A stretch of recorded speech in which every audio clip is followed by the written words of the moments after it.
Thank you, George. It is a great honor and pleasure to be here with you in this beautiful hall where one can stand eye to eye with the millennial and immense heritage of Britain. And I think the fact that Poles and Ukrainians and the British and other friends can meet in such a marvelous place next to Westminster, St. James Park and Trafalgar Square shows that the effort of the past generations and all of us here today was not in vain, that we are making consequent progress. We stand here united by the principle of a peaceful, free and prosperous Europe. For us Poles, the 24th of February last year was sad, dangerous, but was not shocking. Unfortunately, we knew from our own history what Russia is capable of. Despite our not always rosy past with the Ukrainians, we instinctively felt a strong bond of solidarity. We remembered all the times our own ancestors were invaded, slaughtered, deprived of freedom and independence. All the times Poles of the past were told Poland is not a true nation, worthy of its own independent state. We believe that every people has the right to its own country. From day one of the Russian full-scale invasion, the Polish government, Polish NGOs of various political and ideological stripes, and ordinary Polish citizens rushed to help Ukraine, both with military and humanitarian aid delivered to those fighting, as well as hospitality towards Ukrainian refugees. This urge united organizations and individuals from all over the political spectrum. Poland pressured the most important EU capitals to react swiftly and decisively. From day one, we helped Ukraine with our military equipment. Overall, we invested over 3 billion British pounds in military help, providing Ukraine with hundreds of tanks and dozens of fighting jets. The transports included our own homemade innovative weapons, such as the self-propelled gun howitzer Crab.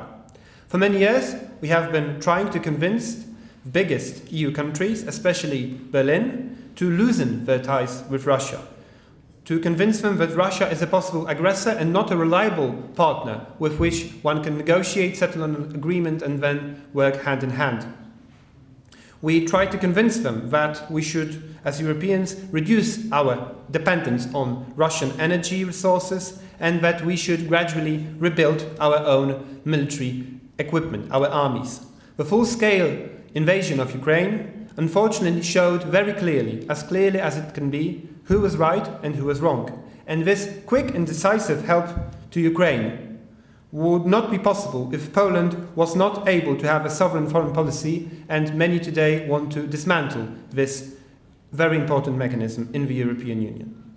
If there was one country in Europe that understood us well from the beginning, that country was the United Kingdom. The British showed themselves worthy of the great tradition of British diplomacy and British leadership, being worthy heirs of Castlereagh, Palmerston, Disraeli, Gladstone, Churchill and Attlee, intervening against an aggressive power, endangering peace and prosperity in Europe. Together, Poland and Britain, we were able to gradually convince other European countries, our European partners, that it is a vital necessity to provide Ukraine with help, including military help. Today, we can see that a large majority of the British, but also the French and the Germans, for example, support sending military equipment to Ukraine when, for example, after Putin invaded Crimea back in 2014, only a small chunk of the French and the Germans were supportive of sending military equipment. So this also shows progress, and it shows that this work has deep sense, and we obviously understand, we as Poles, that our future lies in building strong ties with Washington and London, but also with Berlin, Paris, Rome and all European capitals. We recognize the legitimate ambitions of the Germans, of the French, but we want them also to always recognize the fact that the countries of the eastern flank, such as Poland, have their own interests and that they also must be recognized. Only through dialogue and mutual self-respect can we understand each other better and work towards solutions acceptable for all that would give Europe a lasting peace. Ahead of us lies the opportunity of overcoming these divisions between the Western and the Eastern Europe. These divisions, for example, vis-à-vis Russia, that were very deep during the last decades, as well as divisions inside the specific European countries. But this can only be achieved by dialogue and reaching consensus based again on mutual self-respect, recognizing that we may differ on some specific issues, but that we share strategic interests and that we are responsible before our ancestors and the future generations to come to recognize these interests and act decisively when it's necessary.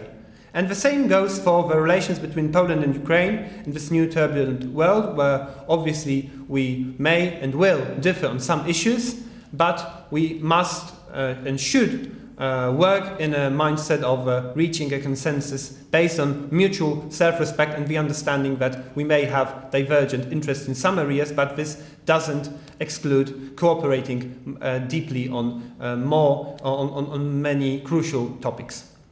And we must think of our work in the perspective of decades.